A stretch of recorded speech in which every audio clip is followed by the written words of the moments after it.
Hello guys, welcome. I am Samantha the Introvert, and today I want to give you my personal recap on episode 8 of PitBabe series 2. So let's jump into it. Okay, since everyone found out that Charlie have absorbed Jeff's power, we hit start over problem because since Charlie added another power on his skills, the experiment that he's undergoing won't work on him. In other words, the drugs that is currently in use for Charlie is useless because Charlie messed with the system and now they have to start over with the experiment on Charlie, but with something a bit stronger. Charlie, on the other hand, is okay with it. The boy is being turned into a lab rat and he's okay while his boyfriend and other friends are against it. Chris, though, he doesn't really care. He's just loving the fact that he gets to continue this experiment. Meanwhile, Pete got a call from Kenta saying he got a lead on Tony and his secret lab. First off, I'm not even focusing on what they're even saying, but Garfield's body is sexy. He was on live just working out, even though I don't understand what the hell he was saying, I was just there to watch. By the way, if this goes on YouTube, it means this is somewhere later on in July. Even though Kenta has a plan, it's like I don't think telling Pete is necessary because Pete doesn't want Kenta going there. It's all risky in Pete's mind. Meanwhile, back at the home, we see that Babe brought Charlie back from the condo, but Babe has to go to race practice and he doesn't want to leave his baby. Charlie convinced them to go because Jeff is there. If something happens, Jeff will call. Did you see what he said? He is not fully recovered, but he will look after Charlie. Look after, but defend zero. Two men are concerned about leaving their boyfriends, but they have a race that they need to practice for. Then we see Sonic, who refuses to leave because according to him, he's taking over on monitoring Dean, who he does not trust. Dean, you did shit in season 1 that we do not trust you about. We can't trust you in season 2 either. Dean would have to do something real epic for us to forgive him. Sonic and North, they're just playing with their feelings at this point. The only person that doesn't trust Dean is Sonic. I am shocked at how fast Babe trusts Dean, especially what Dean did to him in season 1. Meanwhile, Charlie is at home trying to rest but can't because he's having either a vision or some episode, and in that he sees Willie inside the house. Clearly we see Willie is inside the house, but is it real? Jeff sees Charlie is having problems and woke him up. Charlie then tells Jeff that he sees Willie in the house. So they went to the lab. Honestly, I see the experiment being done but no results. But at the racetrack, Bay's performance is off because he's distracted and worrying about Charlie. Jeff then calls Alan and told Alan about Charlie's condition, and because Alan has his phone on speaker, Babe heard about it and without hesitation Babe just went. When Babe got at the lab, along with Alan, Pete told Babe that Charlie has suffered a huge side effect. Jeff told them what Charlie said, but they are not sure if what Charlie experienced is real or not. Not even Jeff can tell. All Jeff can say is that due to the experiment, it is just a side effect. Jeff also said that Charlie could be seeing the future because his powers only work that way, so seeing Willie could be in the future. Kristen tells them that they have a stronger drug, but it's the prototype, and he will have to use it on Charlie. The thing is, Chris is not sure if the prototype will work, so they tried on the only person that has abilities, and that's Pete.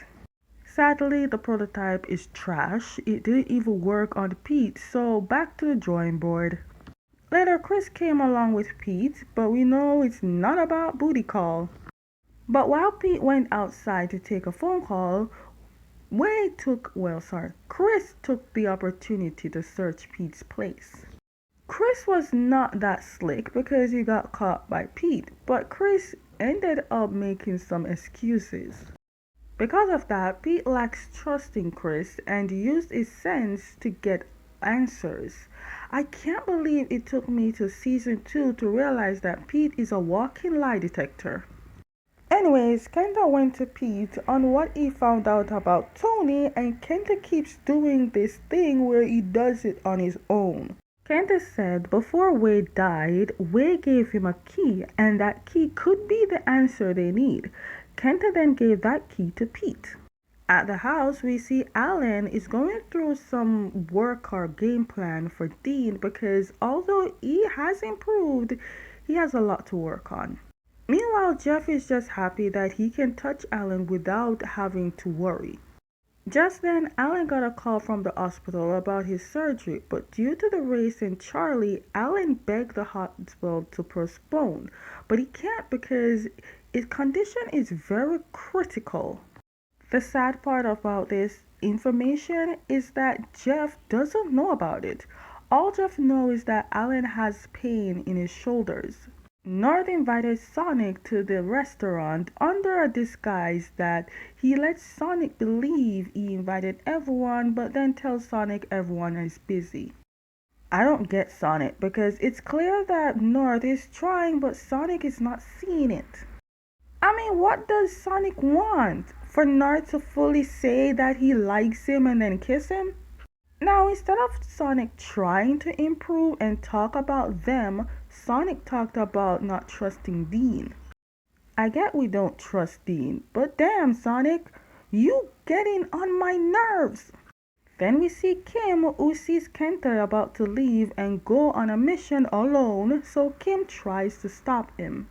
The only thing that stopped Kenta was a kiss. What shocks me the most was how easily Kim overpowered Kenta.